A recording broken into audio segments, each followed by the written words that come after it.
Hello दोस्तों, जैसे आपको पता है हमूराबी टैबलेट एक इवेंट चला रही है unsung heroes of legal profession, और इसी सिलसिले में आज मेरे साथ मोतीराम सूर्यवंशी सर हैं जो क्लर्क भी रह चुके हैं और आज पिटिशन राइटर है Gadchiroli district court bar association यहाँ। तो उनसे जानकारी लेंगे और बातचीत करेंगे। मोतीराम सर, सबसे पहले आपका बहुत बहुत धन्यवाद कि आप आए हमारे लिए। तो मैं ये पूछना चाहूँगा कि थोड़ा सा आप आपके बैकग्राउंड के बारे में बोलिए, कहाँ के हो आप, कैसे आए और ये यहाँ पे कैसे आए प्रोफेशन में? बताता हूँ। माझा जन्म एक छोट्याशा खेड्यात झाला। आम्ही शिवनी मुक्कामी। अच्छा. आणि माझे प्राथमिक शिक्षण अमीरजा येथे झाले. अच्छा. माध्यमिक शिक्षण आदिम जाती कल्याण विभाग मेंढाटोला तिथे झाले. त्याच्यानंतर मी गडचिरोलीला 57-58 गडचिरोलीला आलो 8व्या वर्गात. अच्छा. आणि तिथून माझा प्रवास मॅट्रिकपर्यंत सुरू झाला. ओके. 10वीपर्यंत. 10वीपर्यंत सुरू झाला. त्या काळामध्ये म्हणजे सुरुवातीला सांगतो आता माझी चालना जी मिळाली ते गडचिरोली ब्रह्मपुरीवरून गडचिरोली ओपनिंग कोर्ट झालं 59ला माझ्या माहितीप्रमाणे. आणि तिथे जोगे वकील साहेबाच्या घरी एक निष्णात वकील म्हणजे विठ्ठलराव पिसारामजी बनपूरकर हे तिथे यायचे. अच्छा. शिक्षणाच्या काळापासूनच मला हे शिक्षणाची ओढ लागली. अच्छा. आणि तिथे माझे संबंध होते जोगे साहेबाचे. तर बापुरे म्हणे आता तू शाळेत जात आहेस तर सकाळच्या वेळेला राहते म्हणे कधी कधी शनिवार पण सकाळ राहत होता पहिलं कोर्ट. समजलं का? तर माझ्या उत्साहात चालत जा म्हणे थोडंसं शनिवारला, दुपारून तू शाळेत जा. तर त्यांनी मला अक्षरशः हे जे लिखापडीचं काम शिकवलं ते विठ्ठलराव पिसारामजी बनपूरकर ॲडव्होकेट बरोबर. अच्छा. त्यांनी शिकवलं. त्यांनी सुरुवात त्यांनी केली. त्याच्यानंतर मग आता यांच्याकडे होतोच मी ऑलरेडी. तर मग काय झालं 62पासून मी कामाला लागलो. आणि सुरुवातीला जर सांगायचं झालं आता अतिशयोक्ती होईल कदाचित, अतिशयोक्ती नाही सांगू शकत मी. सुरुवातीला कोर्ट जे ओपन झालं 59मध्ये म्हणजे गडचिरोली, जेव्हा मी कोर्ट तिथे जातो त्यांच्यासोबत जात होतो तेव्हा प्रथम जज म्हणून एक सोमवार आणि अमृतवार हे आले. अच्छा. तिथे. ओके. त्याचे पहिले 2 होते पण ते मला वाटतं ते जज म्हणून होते कसे होते पण होते तिथं सुरुवातीला ते जज म्हणून होते बहुतेक. तर मग सोमवार अमृत झाले. आणि 62पासून एक एक्साईज डिपार्टमेंटचे मकान होतं त्याच्यामध्ये कोर्ट भरलं. अच्छा. तिथं वझे पहिले जज वझे, तिथून माझा प्रवास सुरू झाला. अच्छा. सगळा. आणि वकिलाचे मग लिखापडीची कामं करायचे. तर मग तिथे असं होतं मोजके वकील होते जसं जोगे गंगवार म्हणजे प्रमुख तिथले त्यावेळेच्या काळात. अच्छा. नंदन पवार बीटी नंदन पवार, त्याच्यानंतर आर एस मंथनवार, त्यांच्यात बीजी बोरावार आणि जोगे हे 5च वकील नेमके. अच्छा. फक्त 5 वकील? 5च्यावर काहीच नव्हतं. ओके. तिथून प्रवास सुरू झाला. मग सगळ्यांचे प्रेरणा मिळायची, बाबा हे लिही ते लिही, हे लावून दे ते लावून दे, काही फाईल नाही का आपण लावतो ना. आणि त्याचं सुरू झाला प्रवास. तर इथं मग आता 62 पण सुरू झाला प्रवास. तर मॅट्रिक झालो आणि मग याच कामात सुरू झाली मॅट्रिक झाल्यानंतर. ओके. तर 94पर्यंत जोगे वकिलाकडे होतो. अच्छा. 94च्या पूर्वी मी म्हणजे अटर्नी म्हणून होतो. वकील मिळाल्यानंतर 94 नंतर वकील मरून पावले आणि मी मग माझ्या पिटिशनराजकडे वळलो. ओके. या कामामध्ये. आता इथे असताना इथे बरेच लोकांची प्रेरणा मिळत होती. म्हणजे जसं म्हणजे चंद्रपूरचे वया पुराणकर, भागवत साहेबाचे वडील, आता रवी भागवत, हे सगळे मला ओळखतात. अच्छा. अजूनही. ओके. आलं म्हणजे माझी हे आहेच तसं माझं प्रेमळ पण आहे. अजून आपले फुगलिया साहेब येतात छोटे, त्यांचे बंधू, फुगलियाचे बंधू, ते सुद्धा मला ओळखतात. ओके. त्यांच्याकडून प्रेरणा मिळाली तर काम सुरू आहे. आता सुरू करता आता वकिलाच्या बाबतीत सांगायचं झालं आता एक दुःखद म्हणजे एक असं काम सांगतो. म्हणजे एक केस होती तिकडं असताना म्हणजे 62च्या कालावधीमध्ये तिकडे म्हणजे मला वाटते 62-63 दरम्यानमध्ये केस होती एक. त्या केसमध्ये ताराचंद खजानजी त्या उदयभान मेश्राम कोण होते, दावे प्रति होते की नाही, दावे प्रति दावे. आणि बाई होती आमच्याकडे जोगेकडे, तिचं नाव शांताबाई. म्हणजे त्याला काय म्हणतो आपण उदयभान विरुद्ध शांताबाई, शांताबाई विरुद्ध उदयभान. तर प्रसंग असा आला, मी या दोघांची ओळखीचा. ओके. तर ताराचंदचे खजाने म्हणायला लागले, बापुरे म्हणे मला उदयभानं सांगितलं म्हणजे संबंध बाईशी याची चांगले आहे ओळखीचे, तर आपसात काहीतरी झालं पाहिजे. मग ती मागणी होती जवळपास 2 लाखावर. ओके. म्हणजे आपसात करासाठी. तर म्हटलं मग ठीक आहे वकील साहेब, म्हटलं आता तुमचा मान राखतो आणि थोडसा घुसतो आता मध्ये, काहीतरी आतमध्ये जावं लागेल ना खोलात. मग समजवता मोठ्या मुश्किल 80,000वर त्याला आणून ठेपवलं. त्याला 80,000 मिळून दिले त्या काळामध्ये. हो. तर मग तू शांत हो, आता गडबड करू नको. मग काय झालं, ते भानगड शिवरी साहेब, जागा होती शांताबाईच्या नावानं आणि घर बांधलं कोणी उदयभाननं. मेहनत करा कोण वादी आणि हे ती मालक. म्हणजे ही घटना चर्चा. अच्छा. तर तिच्यामध्ये मी अफसरचं काम केलं, ते फार चांगलं काम झालं. तोही गेला बिचार, तेही गेली. आज ह्यात नाहीत दोघे. घर सुखी आहे पोरगा, तर बिचार उदयभान. आणि मग त्याचं काय झालं, मी एक अट टाकली, म्हणलं तू आता हे पैसा घेतोस पण तोटातुटी करत नाही ना, त्याचं काय, हे जागेच झालं हक्क सोडण्याचं पुढे. तर उदयभान म्हणते भाऊ कसा करून, ती बापूच म्हणायचा, तो बापू म्हणायचा, हे भाऊच म्हणायचे. बरं मग कसं करायचं, तर असं करू म्हटलं, मी एक काम सांगतो, तुम्हाला तिच्याकडनं दुसरा घाटावरची परवानगी मिळवून देतो बाईकडनं. मी ते काम केलं. अच्छा. सुखी झाला बिचारा, मला अंडा वाटला, फारशा अंड्याला दोघे गेले. अच्छा. हा एक प्रसंग. आणि जोगेकडे काम करत असताना एक आता दुःखद घटना सांगतो साहेब, मला फार दुःख वाटते कधी कधी, लोक कसे वागतात कधी सांगतो तुम्हाला. नाही ठीक आहे दादा, ठीक आहे. तर हे काय बापराव विरुद्ध केस होती. एक पाणी घेता थोडं, सांगितलं तर सांगतो मला. एक बाबुराव सावकारची केस होती, बाबुराव वासेकरची. तर घरगुती संबंध याचे होते, जोगे साहेबाचे. त्यांनी मला घरी बोलवलं, बाबा म्हणे पोळ्याच्या दिवशी तुला भोजन देतो म्हणे, येऊन जा म्हणे. तर 75 रुपये दिले त्यांनी मला. ते दिले 75. तर याला माहीत झालं जोगे साहेबांना. तर मला म्हणायला लागला, आमचे संबंध तोडतेच म्हणे तू आता. तर म्हणलं वकील साहेब संबंध नाही तोडत मी. त्यांनी बोलवून मला प्रेमाने दिलं, बोलायला मग पद्धत आहे खेड्यापाड्यावरची, त्यात काही मोठे विशेष आहे बाबा, त्यात काही गैर नाही केलं म्हटलं काही असंच. तर कमीत कमी 2 महिने माझ्याशी बोलले नाही साहेब, मी स्पष्ट सांगतो. बसलो. अरे बापरे. जोगे साहेब. हो, म्हणजे आता सांगू नये पण सांगावं लागतं, तुमच्यावर प्रामाणिकपणे व्यथा मांडावं लागतात ह्या सगळ्या. आणि दुसरी एक अशी गोष्ट घडली, एक पक्षाविरोध गरीब म्हणून बिचारा, तो माझ्याकडे आला. बाबा म्हणे खिडकीमध्ये, मी सुजी पद्धत कशी होती साहेब, वकिलाच्या घरी जाऊन झाडझूड करायची, टेबलवर साफ करून खायला लावली, अशी पद्धत होती. बरोबर. तर तिथे आला म्हणते बाबा जमीन देईन तर तुला देईन का म्हणे मी जमीन. किती तुकडा होता, तर एक अर्धा एकराचा तुकडा तो घेतला. तर तेही याला माहीत झालं, अरे माझा म्हणून लहानपेक्षा लहान म्हणून माझ्यापेक्षा जमीन घेतली. म्हणजे एकंदर म्हणजे सिच्युएशन कशी राहते सांगतो. काही लोकांमध्ये आता म्हणून नाही पण म्हणावं लागते सगळं, ऑड सिच्युएशन झाली. तर त्यावेळेसही मला बोलत नव्हतं 6 महिने. मग ह्या गोष्टी बाबुराव वासेकरला माहीत झाल्या. मग एक वासेकर होते, एक कापकर, त्यांना माहीत झालं. वकील साहेब नाही तुमचं चुकतं कुठंतरी. अरे लहान माणसाने घेतलं काय बिघाल, तुम्हाला असं ऐश्वर्य का, देवाण देत पुष्कळ आहे म्हणून तुम्हाला, लहान माणसं घेतलं काय फरक पडला म्हणून तुम्हाला. तर ते तशीच झाली, ती आज आहे माझ्याकडे. अच्छा. दुसरा एक प्रसंग असा आला, दुसरा एक मनुष्य आला माझ्याकडे, बाबाने जमीन देईन तुला, माझं प्रेमळपणा खूप होतं. तर जमीन जागा देईन तर तुला देईन तू बाबा म्हणे. तर तिथं काय झालं, आला खिडकीमध्ये, म्हटलं बाबा मी नाही घेत, हे घेतात म्हटलं बाबा, आणि मी निघून चालला गेलो. अरे बापरे. कसं बोलणार तुम्ही त्याच्यासमोर, कसं बोलणार, मी घेतो मग माझी हिंमत होईल का बाबा. बरोबर. तर आज ती जागा त्याच्या पोराला झाली, तो धन्यवाद झाला बिचारा. आणि वकिलांनी शेवटपर्यंत मला घाबरू नको, तुला देतो रे बाबा, तुला ठेवतो भाव म्हणजे आसरा म्हणून.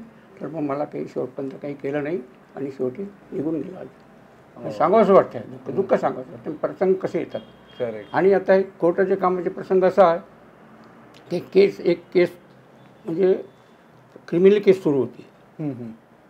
क्रिमिनल केस सुरू असताना झालं का, आता आम्ही त्यावेळेला सायंकाळपर्यंत हाताने रेकॉर्डिंग करायचे. अच्छा. म्हणजे बाबूकडून मागायची फाईल आणि ते पोलीसवाले देत नव्हते. तर धचा मा झाला असेल, कोर्टात एव्हिडन्स सुरू जर झालं का तर काहीतरी म्हणजे आमच्या पक्षकाराच्या विरोधात गेलं एव्हिडन्स बरोबर. आणि ते चिडले डाईस वकील साहेब. त्यांनी पटकन मिसल अशी होती हातामध्ये डाईसवर चाललेली, पटकन फिरकली माझ्याकडे. अच्छा. हो. तर भर कोर्टामध्ये साहेबाला वाईट वाटलं. साहेबांनी डाईस सोडलं, चेंबरमध्ये गेले. हो. हा रागा हात चालला गेला बाथरूममध्ये वकील. आणि मी खंडून बसलो, बाबा खाली काय करणार. मग फाईल जमा केली, बसलो. साहेबाला का वाटलं का, अरे मित्र मला बोलावं रे म्हणे. बरं, मला वाटते तेवढंच वसंत ते रुईकर साहेब होते शाळेत, अंदाज माझा अंदाज हा. तर बाबा रे म्हणे काय झालं मित्र म्हणे. काही नाही बाबा. म्हटलं बाबा धसामा झालं असेल, आता 11 वाजतापासून 5 वाजता बसावं लागतं लिहत. उठत जाणे उठत जाणे बसा हा प्रोग्राम सुरू राहते म्हटलं माझ्याकडे. तर लगेच 2 डाईसला बाबाला बोलावलं, म्हणजे क्रिमिनलवाल्याला आणि सिव्हिलवाल्याला. बाबा रे म्हणे हे आमचे पुराणमधून आमचे मुकरू होता आठवण तेवढंच एक माझ्याबरोबर. हे 2-3 पुरात मी यानं रोकायचं नाही म्हणे, मागेल तेव्हा फाईल देत चाला म्हणे. त्यांचं काही चुकतं म्हणे, तुम्ही त्याला करू द्या मध्ये काढ. बरोबर. नियमाने घ्या पण करू द्या ना. मग त्यावेळेपासून आम्हाला काही अडचण झाली नाही. सुखासह समाधान गेले सर्व वकील वर्ग. आणि त्यानंतरच्या काळामध्ये वकील वर्गसुद्धा आणि साहेबसुद्धा आणि सगळं स्टाफसुद्धा आम्ही एकामेकांच्या खेळीच्या वातावरणात राहिलो साहेब. अच्छा. म्हणजे इव्हन सांगतो आता अतिशयोक्ती सांगू नये, वास्तविक कोजागिरी वगैरे करत होतो ना तेव्हा साहेब लोक वगैरे आमच्यामध्ये यायचे. हो. अच्छा. हे स्वतः अनुभवली गोष्ट सांगतो. म्हणजे सगळं वातावरण केलं. अच्छा. त्याच्यानंतर आता काय झालं, आता अलीकडे जरा स्टंट वातावरण आहे. आता कोणी कोणाला विचारत नाही, आपल्या ठिकाणच मागणार राहतात. आणि हे डिव्हायडेड झाल्यामुळे झालं का, हे आता कोर्ट डिव्हाइड झालं ना, त्याच्यामुळे आमचे आता हाल झाले. कोरोनाच्या काळात तर काही सांगूच नका. अच्छा. बिलकुलच झालं. ओके. झालं तेव्हापासून आता हे जनरल काम करतो आणि पोटापाण्याचा प्रसंगी बोलतो.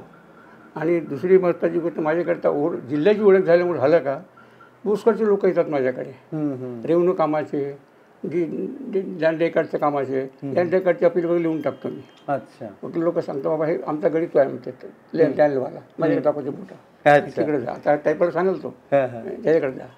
म्हणजे त्याच्यामुळे काय झालं, मला तो लँड रेकॉर्डचा दांडगा अनुभव आला. ओके. आता अलीकडच्या काळामध्ये आता कोर्टाच्या कामात सांगायचं झालं तर वकील लोक सांगतात ते फाईल लावून देतो, कामं करतो. आणि पायऱ्या आहेत, म्हणजे मला वाटतं 44 पायऱ्या चढावं लागतात मला कोर्टाच्या. आता तुमचं वय किती आहे दादा? 83 वय आहे. 83 वय. आता 83 पूर्ण होते, 84 लागेल 25 एप्रिलला. अच्छा. त्या मधल्या काळामध्ये काय झालं, मग मी कोणात गेलो मी जाऊन आलो. अच्छा. परमात्मा निभवला, तो खाऊन आलो मी सगळं. 3 वॅक्सिन वगैरे सगळं घेऊन आहे माझ्याकडे, असं काही अडचण नाही. तर आता हे रेव्हन्यूचे काम वगैरे करतो आणि वकील लोक सांगितलेले कामं करतो. अच्छा. बाबा मित्र मी पाहिला तर मी जाय नाही, मी जात नाही. हे बाबा हे धरा घेऊन जा. जाणं नव्हतं माझ्या. कसं झालं चढायला त्रास नाही, चढायला त्रास होतो. म्हणजे हे दुखतात, चढायला त्रास होतो. तर मग वकील लोक आता सध्या मी तेवढेच येडो की मुंगाटे होते, म्हणजे चोरामची मुंगाटे म्हणून. त्याच्यावर काम केलं. त्याचा मुलगा मला वाटतं शाळेत आता हायकोर्टामध्ये आहेत काहीतरी नागपूरला, शिवा. अच्छा. मग ते होतं. त्याच्यानंतर आता हे आता अलीकडे आता वकील लोक आहे सगळे.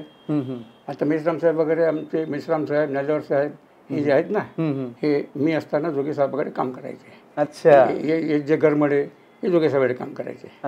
ज्युनियर होते म्हणजे माझ्या अंडरमध्ये म्हणा किंवा माझ्या सोबत म्हणा. आता नाही म्हणतायत, मला कृषी नाही करतायत. तेव्हा ज्युनियर होते. तेव्हा ज्युनियर हे सगळे ज्युनियर ना.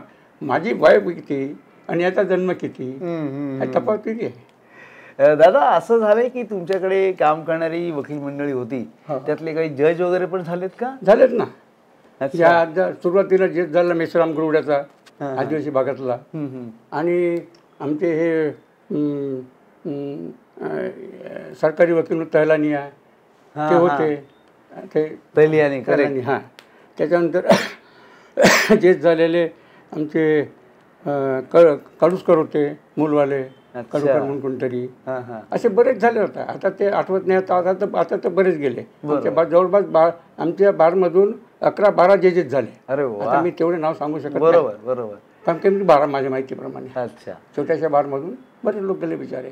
तर सगळ्याची प्रेरणा मला मिळाली.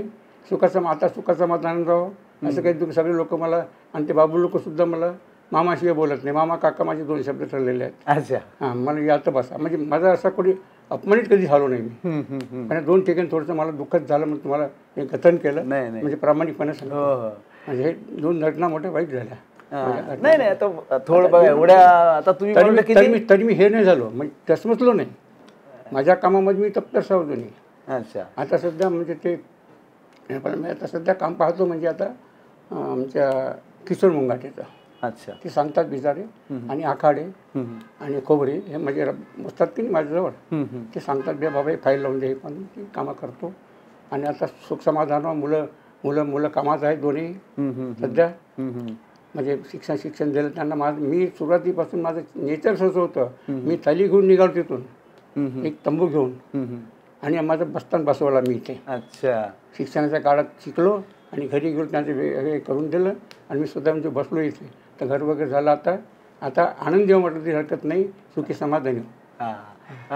तरी दादा आता तुम्हाला किती 50 वर्षापेक्षा जास्त झालं गडचिरोलीला? हो. आणि अजूनही तुम्ही कार्यरत आहात? कार्यरत चालू आहे. रोज तुम्ही जाता? रोज जातो. काय टाइमला जाता? आम्ही जातो बिलकुल 10:30 पोहोचतो. अच्छा. आमचा तो मुलगा आहे एक लहान, ज्याच्यामध्ये मी आता आहो. तो मला विमा ऑफिसमध्ये जाते, डेली बेसिस होतो बिचारा. मला सोडून देतो कोर्टामध्ये, आणि कोर्टात सोडून देऊन तो निघून जातो आपल्या ऑफिसला. आणि मग जाताना मग काय, मग कोणी काका म्हणणारे मामा म्हणणारे असतात, ते मला घेऊन जातात. अच्छा. मला असं कधी म्हणजे टाळत नाही मला.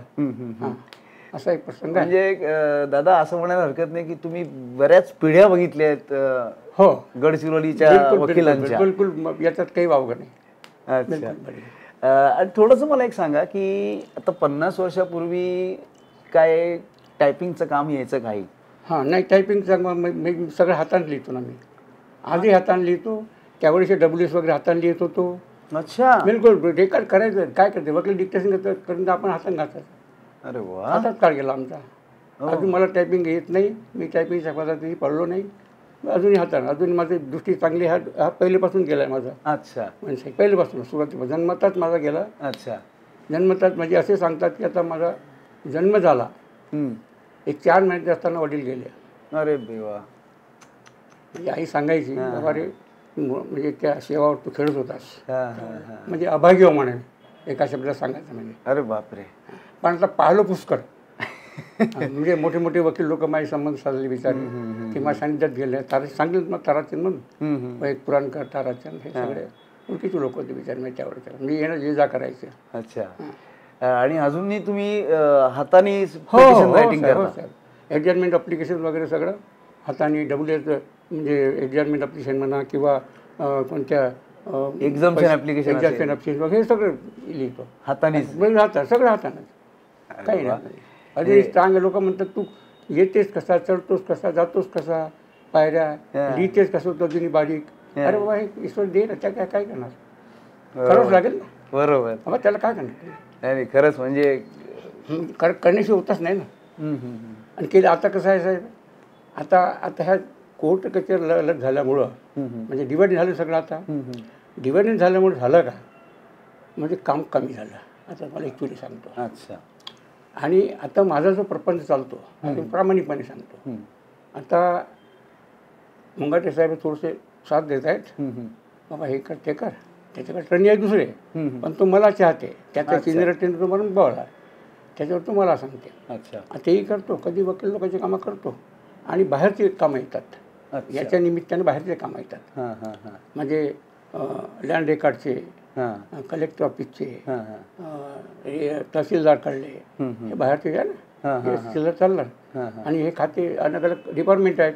त्याचे कोणी कामगाराचा अर्ज लिहायला येईल, कोणी भूमी अभिलेखचा अर्ज लिहायला येईल, काही नाही काही म्हणजे माझ्याकडे येतो. आणि त्याच्यावरती मी आता थोडंसं नॉर्मलवर राहा, असं ते पोटापुरता कमवतो. 100-150-200 आपल्याला तेवढंच ते म्हणतात आपला म्हणजे भागाचा. अच्छा.